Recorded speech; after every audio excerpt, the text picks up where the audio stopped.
It's parking garages. So they have contracts with them, and they get these are parking garages for building spaces, and then they get a discount and they get a fee from everyone who uses the service. I have my receipt on it. It's amazing. We're going to continue this talk afterwards. We have plenty of time. Everyone can continue the conversation. Continue to read out.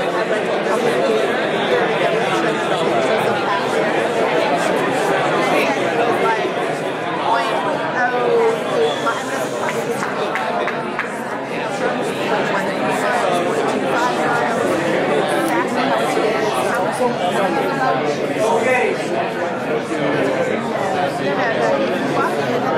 So now we're going to start what we all came here to do, and to be truly honest, this is going to be educational for me as a moderator as well, because unlike most of you guys, I'm an entrepreneur myself, and what I want to learn is I want to learn some of the secrets the investors, the seed investors, the first people who touch the companies, what they're really looking forward to, what are some of the tips and the hacks that they have for us.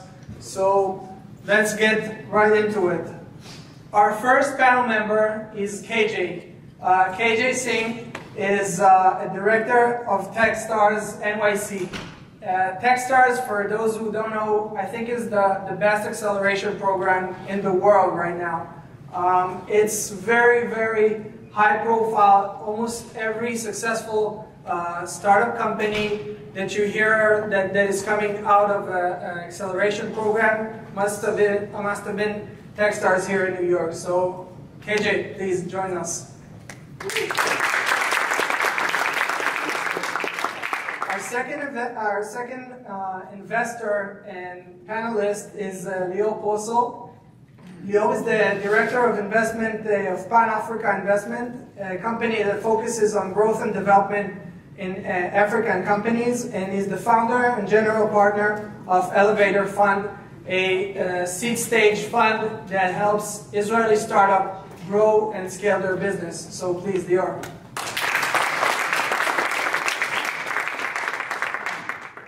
And unfortunately, we didn't have Inbal Chacham from Magma VC. She couldn't join us because she got sick at the last minute. But we are fortunate enough to have Mitchell Golner. Mitchell has over 20 years of experience in high tech, having lived and worked in Silicon Valley, China, Israel, and New York City, and has worked in technical and business roles. He's a venture partner at Dreamit Venture, who is also in acceleration programs that splits its time, half of it in Israel and half of it here in New York. So he knows a lot of the difficulties of Israeli entrepreneurs who are coming to grow and scale their startup here in New York. So please, Mitchell, come and join us.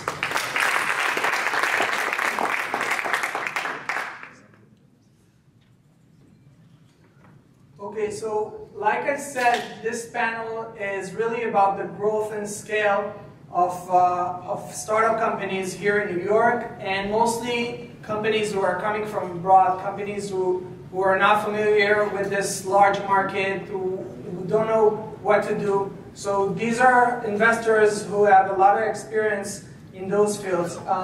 You can each say really a short sentence about yourselves, and yeah, we'll get started. You covered it pretty well. Yeah. Okay. So my first, we're good. So my first question is, can any of you guys think of a foreign startup that made a success transfer to New York, and what do you think helped it succeed? KJ, maybe you'd start.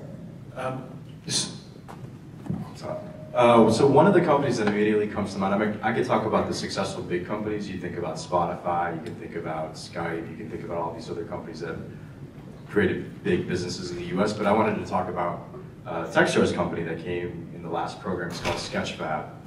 and they went on to raise $2 million, but I think a lot of the reason why they were really successful in coming to the US from Paris was because of the resources that we had available at Techstars in terms of really opening up the network for them, in terms of the investors that were here, other operators, other mentors, so it really helped them really get up to speed on the entire New York City ecosystem. And then you think about, you know, if you're coming from Paris, and maybe from other parts of the world as well, a lot of folks in the US don't necessarily know who you are, your credentials, where you went to school, so it's hard for them to assess the risks associated with you and your profile. So for them, it was really nice to be in Techstars because it was a stamp of approval, it was a vetted company, and then it allowed them to accelerate really when they came here, and then, you know, they graduated, they're still running, they raised $2 million, so they're doing really, really well, and they were able to grow their team. But another unique thing about them is, in Paris specifically, they get a lot of R&D credit from the government, so they have their engineering team back in Paris, and then they have, you know, their biz dev guys and other folks here, because a lot of the industries that they're interfacing with are here, so it makes a lot of sense for them. But I think it was really being in Techstars and that network that we're building at Techstars that helped them really be successful. Yeah, maybe just to gauge the audience, how many people here are from Israel? Like by show of hands? Okay, and how many people are living in New York? How many people are visiting, first of all? So everybody that raised their hand are living in New York? And how many people have a startup? And how many people do something else? Like everyone else, okay, so it adds up. So I guess one company that comes to mind is Wix. And you know, Wix is a very big Israel success story. And I think I wasn't there, but I think that probably some of the things that I see is that they very quickly got into the US market and tried to assess the customers and understand how they could expand there. I think that that's key. But I think that they made use of something that's very powerful in Israel as well, is that in Israel, as most of you or everybody knows, there's a large Olim population in Israel, like a large population of new immigrants that bring a lot of talents and speak a lot of languages and have a lot of cultural understanding. And this is really a unique situation in Israel that probably doesn't exist in many other countries in the world. I mean, the US also has a large population of immigrants, but this, I think... It was a company out of Michigan that we invested in, that it almost felt like they were, a foreign company when they came to New York. AJ says from Michigan. I'll introduce you to these guys. But anyway, it's really true. I mean, I think that any Israeli company coming to New York, and any foreign company, a French company or Brazilian company, at the end of the day, you're being asked 3 questions. First of all, do you have a U.S. company? Do you have U.S. traction? And do you have a U.S. office? If you can't answer yes to those questions, I think it might be a tad bit early for you to come to the U.S. and work in the U.S. Obviously, working with guys like Techstars and other foreign companies that are working with 500 startups and Y Combinator, that's a help. But you have to have those things sort of in place to get here. And I think the original question that you asked was kind of just relating it to what Mitch was saying about Wix. So I think Wix played exactly into that role, right? They first raised their seed round in Israel from kind of top-tier investors like Elon Tirosh, etc. When they had that traction, they were ready to come here. That's when they kind of leveraged and came over here. I think it's really about the timing. You've got to make it at the right time. If not, it's a big waste of resources for the company. Very interesting. My second question is that, assuming that the founders have the good technology in their hands, what do you think they should emphasize in order to make it successful here in New York? Because this is something that we see a lot of, mostly Israelis, and this is the country I'm coming from, best, really, besides Silicon Valley, I can say hands down best tech people in the world, and that there are problems when you see that the founders that they come here, they find so many difficulties. So what are some of the things that they should put like a really, really red sign next to and emphasize? Okay. They like and they can use. I think as VCs, we've probably heard this a ton of times, we have fantastic technology. At the end of the day, it doesn't make any difference if no one is using your product, so focus on the product. Technology is just an enabler. I think people are very sensitive to that, especially when it comes to Israeli companies. I mean, I would just add, we try to emphasize the companies in the program to really focus on their metrics and KPIs. So when you're building a product, we borrow this concept from Dave McClure. He has this like pirate funnel.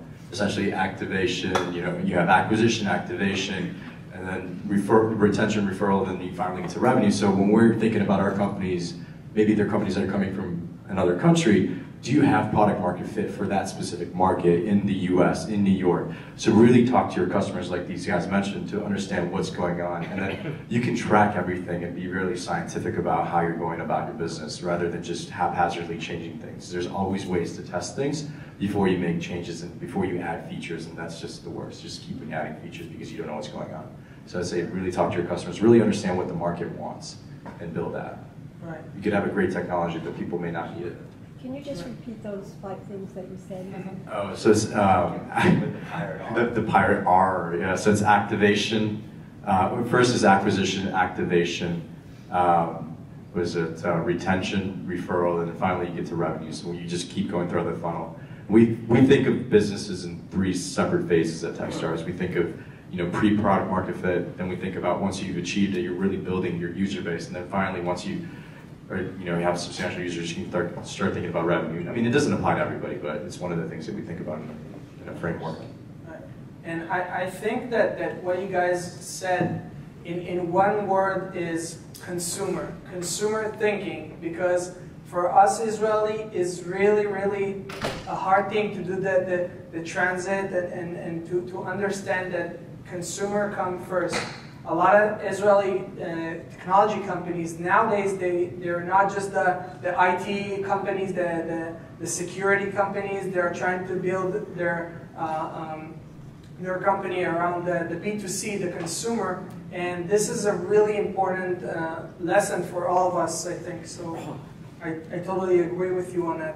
I want to mention once again that if any of you have questions that you want us to ask, you want me to ask at the end, you can just use the hashtag InvestorsNY and I'll ask, and also you have the opportunity to ask them themselves. Next question is, AngelList shows that there are like 10K accredited investors here in New York, and what do you think is the best way to contact those investors, assuming you don't have the network, like you said, KJ, you don't have the network when you come here. What's the best way to contact those investors?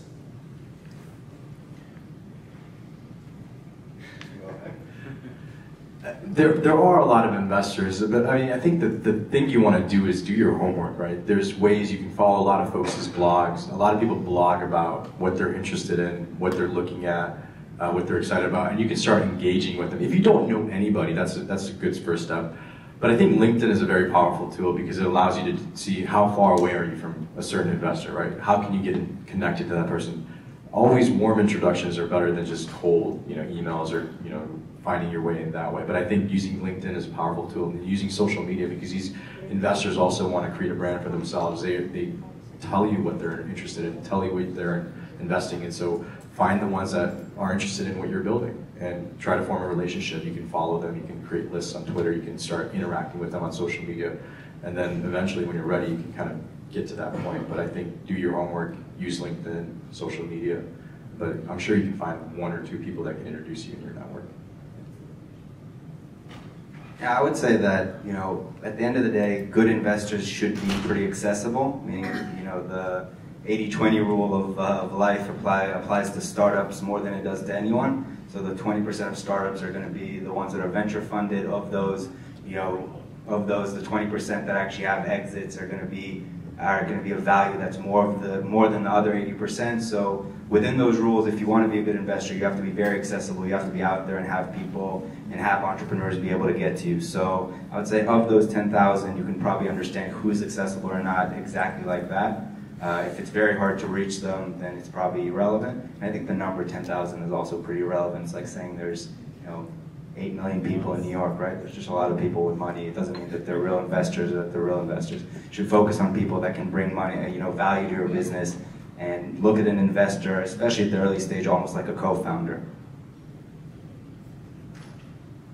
Yeah, I would say having so just to add to those comments, I would say having some kind of recognition, whether that comes in the form of having won a competition, being in a recognized accelerator, having a very well recognized customer, those kind of things can help you to really get into the investor to a meeting. I think that, as Lior was mentioning, I think investors that are really available are the ones that you want to be contacting, but they also get bombarded by a lot of emails, and so I think that you really do want to stand out in some way when you write that email. And along the lines of doing your homework before you contact an investor, as KJ mentioned, I think now you have a lot more available public information. So you have AngelList, and you can do all kinds of filtering on AngelList. Also, Crunchbase has, I don't know how many know that Crunchbase has made their database available in Excel. So you can go to Crunchbase and find the entire Crunchbase database in Excel, which you can download, and you can extract information from that that's going to help you to locate investors. Generally, that might be later stage investors, but they also have some seed investors in there as well. And then using those two tools in conjunction with LinkedIn will help you to actually track down. But I would also say that it's much better to go in, I think it's been mentioned, with a warm introduction than a cold introduction, like just a cold calling. So I really recommend that if you go into an investor, that you try to get some kind of warm introduction, somebody who knows them well. That's becoming harder and harder these days to figure out, because in LinkedIn, many people are connected with people that they have never met. So you have to really try to figure out, if you have 5 connections to this one investor, try to figure out who of your connections really know them, and then you should ask that person, if they're comfortable to make an introduction. And one other thing on introductions is that generally people who are making introductions also get a lot of requests, so try to make it really easy for them. So if you're asking for an introduction, write the email as if you're thinking about it from their perspective. And there's some really good blog posts on this, which I'd be glad to share. So. Yeah, hopefully afterwards we will be happy to share those posts as well with the audience. Now, the other question is how not to contact investors, and I'm sure all of you have pretty funny stories on people pitching you, so if you can share at least one story that people came and this is the wrong way to do it. KJ seems suffering when you have to. Okay, you'll go first. It's because it happened over this weekend, and I think people approach, if they know what you do, then they're always trying to pitch you, and sometimes you give a signal that you really don't want to talk to them about, whatever they're trying to pitch you. There's a better way to do it.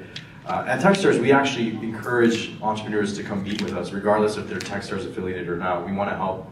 We want to help entrepreneurs. We want to help New York City's ecosystem. So we have open office hours. So you can come and, there's a right forum, right way to do that, and we provide that opportunity. But it's just when you're out and about and you don't want to talk to people about that, that's when it's the worst. And you're trying to tell them, you're signaling to them that you're not interested, but sometimes they don't get it. So it's just when you don't, you're not in the mindset to do it. It's just the worst. And just read the signals. People generally can, give you that signal. Lior, you have any case in mind? I actually had a really good story a few months ago, where someone contacted me on LinkedIn asking me telling me that they were opening a humanitarian center in the middle of the demilitarized zone between Israel and Syria, and after that, they sent me their business plan in the same thing. And I really didn't know. I'm usually not. I respond even to cold emails. That was one I didn't even know how to respond to. So. You get almost everything. That was a unique one. Mitchell? Well, I think just as long as people remember to be respectful. I don't think, honestly, I've seen lots of creative ways to approach investors, and actually I admire most of them. So I think as long as they're respectful ways, I'm good. Okay. I think that the main message here is, as Mitchell said, respect the other's time. And I think if you see him at the wedding, at the bar, where he's talking to his wife, to his girlfriend, to whatnot, understand when is a good time and when is the right time, and have your intelligent emotion in it, and understand whether you should do it or not, because there's only one time you can do a first introduction, and it matters a lot, really, to people, and you'll be judged based on it.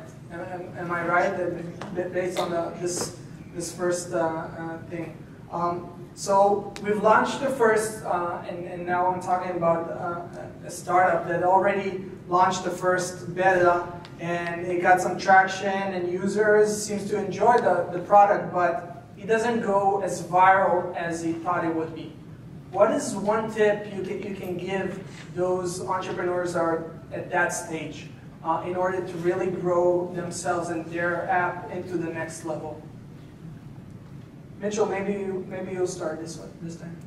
Yeah. First of all, you have to realize that not every startup is going to grow like super virally. I think that's like, I mean, I think it's kind of funny. I mean, the number of startups that are afraid of launching because they're afraid that the traffic's going to hit like 100 million in the first day is like incredible. So you have to have some kind of, you know, put some reality into it. You should have like high hopes, of course, but put some reality into it. But I would say, like, you know, have realistic expectations for your segment and what you're doing, and approach it, you know, in a growth hacking way. I think that, you know, all virality is kind of using a combination of tools. I mean, growth hacking, making sure, if it's a consumer startup, so understand who your customer is, understand how you get to them, understand how you're going to growth hack that, how you're going to get lists of people to get people engaged in your app or in your web application, and then also understand what is going to make them, what motivates them to use what you have, and what is going to motivate them to share it with someone else.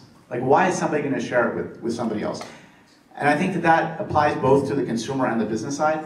Another thing that really relates is that if you take a lesson from the app world, is that when somebody shows you an app and they can explain it to you in like 5 words, or maybe less than 10 words, it's very powerful. Like, you can say Shazam, you know, Shazam, oh, it's this great app. It can identify music when you're in a club, okay? Like, people get that. If your description is 250 words, you know, that's not going to be viral because it takes so much energy and effort to explain it and then for the other person to understand. So I think when you're thinking about virality, think about your messaging, think about features in your app that are going to enable people to share that app with others or to engage others. Think about the value proposition for the user and the value proposition, like why that user will want to share it with someone else. I think those are some of the key things. And again, go in with realistic expectations. Look at examples and comparables of other companies that, you know, have grown virally and try to understand, you know, is this something that, you know, this huge viral growth happened after 5 years of tweaking something, or did it really happen overnight? I think it's, first of all, setting the stage, setting the stage in terms of expectations, right? So the way I look at it, there's probably 3 types of companies. First type of company is the one that's inherently viral, right? You can't even use it without having someone else on the other side. There's like, WhatsApp, Facebook, etc. So if that's your type of product and you see no virality, meaning your K factor is non-existent, then you have a problem. The second type of companies, is ones where, it makes sense for you to share your experience with someone. That's usually a game. Right, you enjoy the game, or there's an element of wanting to share what you're doing. And then there's a third type of company, which can be very make a lot of sense. A lot of times it's companies where you're consuming content. I would take one of our companies, for example, Vodio, which is a video consumption tool. Inherently, that's a tool that even if you love it, you enjoy it yourself. You might tell someone that you should try it yourself, but part of the experience isn't sharing. So a lot of times when I work through with entrepreneurs, it's about understanding what type of business you're in and how you should be thinking about your virality factor. And not every business is the same, and not every business needs to have the same metrics, but it's important to understand that as you kind of go about and start looking at what your virality should be. I would say a lot of the same things these guys said, but what I would add is just focus on your metrics, focus on your KPIs, because you can really A/B test every single piece and figure out what's working and what's not. But you have to do it one thing at a time. You can't test everything. Just make some small tweaks in the copy. Look at how you have customer sign-ups. What is it, a lengthy process that you're actually preventing? Are you creating a lot of friction before people can experience what you're creating? So just test everything through the funnel and see what's working, what's not, where you can improve and have more of an impact. And then obviously you can do things like, what Dropbox does, you invite people and then have other pieces that are viral that creates other people to share your product. So depending on what business you are, make sure you have those elements in the app or the company that you're creating. I think that's entrepreneurs aren't putting as much emphasis on this part as they should, and I know it for a fact from VCs that I've talked to how important it is to really see the metrics. And we're just saying, oh, we're growing big. How are you growing big? Where are you growing big? What is it that makes you grow big? What are the numbers? Pay attention to the numbers, I think, is a key element, and it shows a lot of, it shows that you guys are serious. You guys are the real deal for the investors. And I think we should put, as entrepreneurs, we should put more details into the details. And this will help us get into the funding or into the introduction or into whatever, because we know our business more than anyone else. So I totally agree with you on that. Before we have two last questions. First of all, you guys see a lot of companies. You guys see probably hundreds of companies a year, maybe even more. What are some of the trends you see today, July 2014, in tech companies, and where do you see we're going in 2015 with the technology and everything? Lior? I would say we see, especially out of Israel, where we're focused on, we see today a lot of cybersecurity, obviously, and there's a lot to discuss around that as well, because I think, like, a few guys, I don't know if you guys know Palantir, but the whole team was over in Israel a few weeks ago, and kind of their conclusion was, there's about 50 companies, and we could make 4 or 5 great startups out of them. Meaning there's all these groups of 3, 4 great developers coming out of the military units and building kind of small functionalities. So cybersecurity is definitely a very, very hot trend, but we have to see that there's actual big solutions around it and not kind of niche solutions. Obviously fintech in New York is huge. We're seeing a lot of fintech companies. And I think into the next kind of year or two, and we're beginning to see that, there's a lot of kind of entrepreneurs developing onto the next tech platform. So there's definitely going to be a lot of development around virtual reality and augmented reality and things along those space. And obviously, kind of Facebook's acquisition of Oculus really kind of propelled that forward, and you're seeing a lot more entrepreneurs kind of innovate in that space. And you guys? I think we see a lot of interest in healthcare IT. I mean, first of all, I agree with Lior's comments. We see a lot of interest in healthcare IT. So we actually have an accelerator in Baltimore and Philadelphia around healthcare IT startups. So if you have one, you can apply. And I personally see a lot of future in the Internet of Things, IoT. So I actually have started on the New York City IoT meetup. So if you're interested in that one, I'm going to make a shameless plug. It's meetup.com/NYCIoT. And I think that those 2 areas are really interesting areas where we have to look, but there's a lot of interesting stuff going on in New York, specifically around fashion, media, digital media. There's still a lot of interesting stuff, finance. I think there's a lot more like real heavy tech companies in New York. I mean, we had an enterprise and SaaS plays. In our last class, we had a lot of B2B or B2B2C companies, so that's really interesting. And in Techstars, we also have vertical accelerators. So we have one that just launched focused on fintech in London with Barclays, and we have Internet of Things. Bez is here in the front row. He went through that with RGA. We're getting started to launch the next one. And we have Sprint focused on mobile health. We have Disney focused on media. So we do our thesis-driven approach in those programs where we focus on the vertical, but in the city programs we do, we're generalists. So we'll look at everything. But I see, we're focusing more, or we're trying to find more heavy tech companies, and real tech. Where do you see 2015 goes as far as technology, as far as consumer? What are we going to see? I think what Lior mentioned, I think a lot of people are going to be building on the next platform. So if it's VR, whatever the case may be, Bitcoin, a lot of these companies, they're coming out on the next platform. So I think that's what I'm excited about, because it's probably going to be the next game-changing thing that's going to happen. Amazing, amazing. First of all, huge round of applause for you.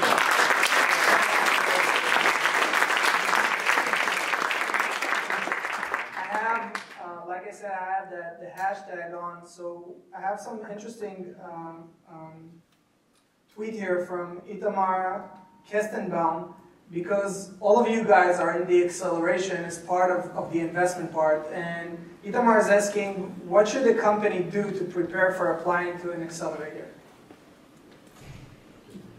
For Techstars, we want to get to know you as much as you should get to know us, so find ways to interact with us as early as possible, because we also look at your metrics, we also look at progress, we also look at how you execute, and we look at all those things, and it's all, like Mark Susser says, they're lines, not dots, so help us make the connections, and help us see how you're progressing and executing on your business.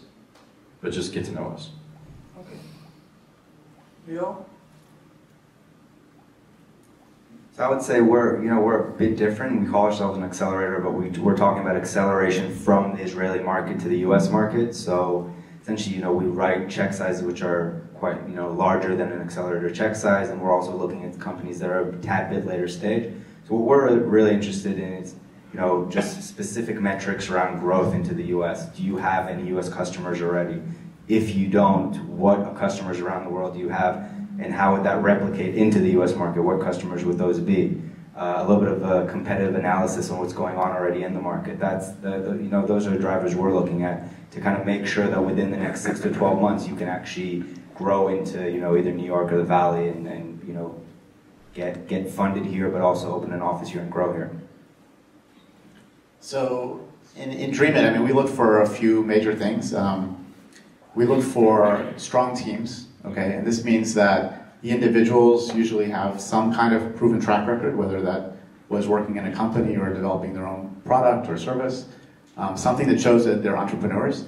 And also the other aspect of that is really to show that they have a balanced team. That if it's 4 business people that want to start an idea that requires a lot of software coding, probably not a balanced team. So think about balance, 3 software and 1 business person, something like this, depending on what the startup is. The next thing we really look at is market. What is the market that you're going after? Is there a huge market opportunity there? Because the reason idea may come number 3 is that ideas change. And what we're really looking for is a team that can adapt to the market and to really hone in on what the real opportunity in that market is. So there's a lot of adaptation that takes place, honing in. I would say in terms of the application, we have an online application, and our next program, another shameless plug, is coming in it's the Philadelphia program. So the applications are open now. You can go to dreamitventures.com if you'd like to apply. But I would say in applying, don't overthink it. It's a very simple online application, and I think that probably the one thing that probably helps the best is a video. If you have a video to help communicate your idea, it helps us understand that you can communicate your idea, that you've thought about it well, that you're succinct, that you're presenting things well. I think that this can really help, but I would say don't overthink it. And one last question from the audience. Michelle's asking. I would say that, counterintuitively, we almost tell our startups, at the beginning at least, not to focus on PR in any way, shape, or form. I think it's distractive. I think it's a, money waster. At the end of the day, you should introduce your product to the public by people using your product. And once it gets to a certain stage where people are already talking about it, then it will be introduced. I think PR is probably, I would call it a Series A luxury, and that's how you should think about it in terms of mindset. So I would say don't introduce your product to the public. Let the public understand it through through usage, and focus on that. Kind of all the kind of catchphrases or terms that guerrilla marketing, word of mouth, viral through the product, and not kind of thinking big with PR campaigns and celebrity endorsements, etc. And I have to tell you, we tried that a few times. 99% of the times it doesn't work, even if it's very, very big people with 30 million people, 30 million followers on their Facebook and 10 million on their Twitter. It doesn't work. It doesn't really get people using it. It's just kind of another day, and you've wasted $10,000. Michelle. Yeah, I would say I agree with Lior. I think that focus on more grassroots efforts at the beginning to make sure that you have a product that actually people want to use, that has some kind of value. But as part of that grassroots effort, from my standpoint, definitely utilize channels if you need to acquire customers with Facebook advertising. But again, small scale, not necessarily huge campaigns. But if you need to do some validation using LaunchRock, if you're in the really early stages, LaunchRock, using Facebook advertising, using Google AdWords, using multiple methods around digital and social media, that's great.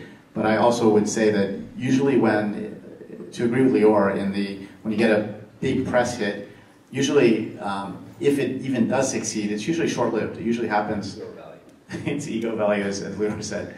And it's usually short-lived. So try to build the real base, the base meaning value, the real way to get in touch with customers. If you're building a two-sided market, like where you have people on both sides, you need to figure out how to get to both of those. So try to work within the digital media realm and find out effective ways. You can do a lot with a very little amount of money.